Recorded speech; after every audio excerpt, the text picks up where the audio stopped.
ધોરણ 4 થી 10ના વિદ્યાર્થીને આજે હું વોટ વિશે સમજાવવાનો છું. તો કે વોટ એટલે શું, વોટનો ઉપયોગ ક્યાં થાય છે જોઈએ તો આપણે હવે અહીંયા વોટ ઇઝ ધીસ, તો કે અહીંયા વોટ ઇઝ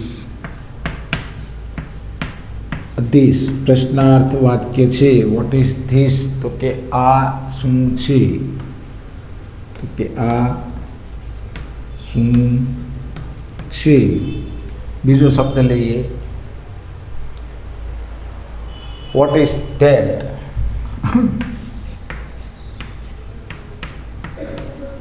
વોટ ઇઝ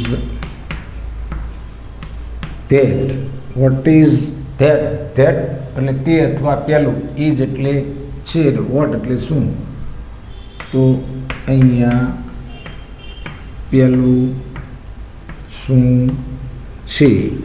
હવે ત્રીજો સ્પેલિંગ લઈ લઈએ, વોટ ઇઝ યોર નેમ, તો કે વોટ ઇઝ યોર નેમ, તો કે વોટ ઇઝ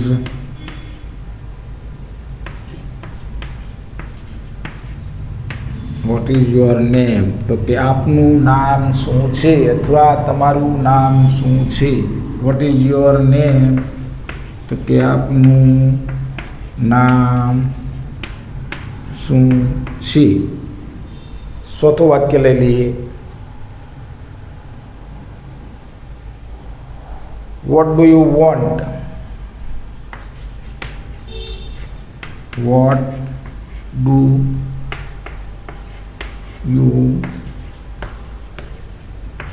વોન્ટ, તમારે શું જોઈએ છે, તમારે શું જોઈએ છે. વોટ ડુ યુ વોન્ટ, તમારે શું જોઈએ છે. છઠ્ઠું વાક્ય લઈ લઈએ, what time is it, what time is it, કેટલા વાગ્યા છે એવું કંઈક મિનિંગ થાય છે. વોટ ટાઈમ ઇઝ ઇટ, કેટલા વાગ્યા છે, કેટલા વાગ્યા છે. આ બધા પ્રશ્નાર્થ વાક્ય છે. સાતમું વાક્ય લઈએ, વોટ સ્ટ્રીટ ઇઝ ધીસ, તો કે what street is this, street એટલે રોડ, તો આ રોડ કયો છે, આ રસ્તો કયો છે, આ રોડ કયો છે અથવા આ રસ્તો કયો છે. આઠમું વાક્ય લઈએ, what is he like, what is he like, તેનો સ્વભાવ કેવો છે. લાઈક એટલે ગમવું અથવા સ્વભાવ, તો અહીંયા તેનો સ્વભાવ કેવો છે. નવમું વાક્ય, what do you mean, what do you mean, તમે મને શું સમજો છો, તમે મને શું સમજો છો. 10મું વાક્ય લઈએ, તો what does he look like, what does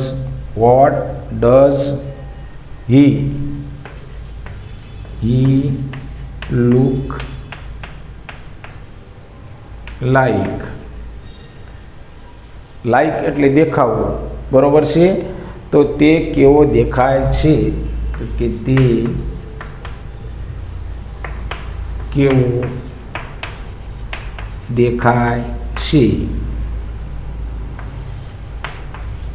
અહીંયા મેં તમને વોટના 10 વાક્ય સમજાવ્યા છે.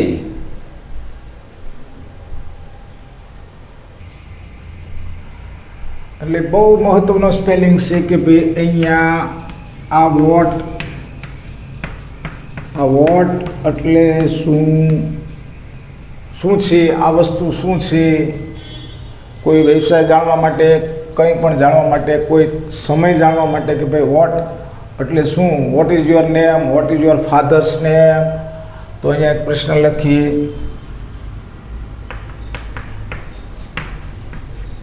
What is your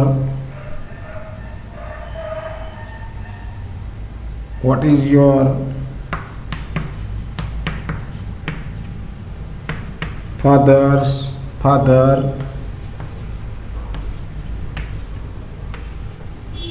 name? What is your father's name? તો તમારા અથવા આપના તમારા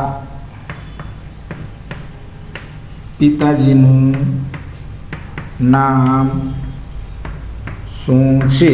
તો એનો આપણે જવાબ લખવાનો છે કે ભાઈ તો કે my father name is.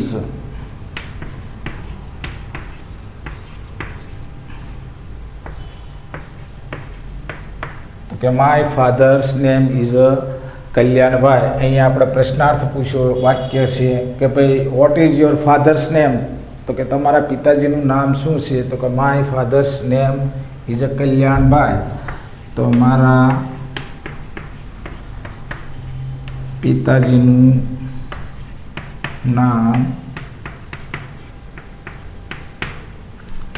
Kalyanbhai છે. આવી રીતે તમે પ્રશ્ન બનાવો અને પ્રશ્નના જવાબ તમે આપી શકો.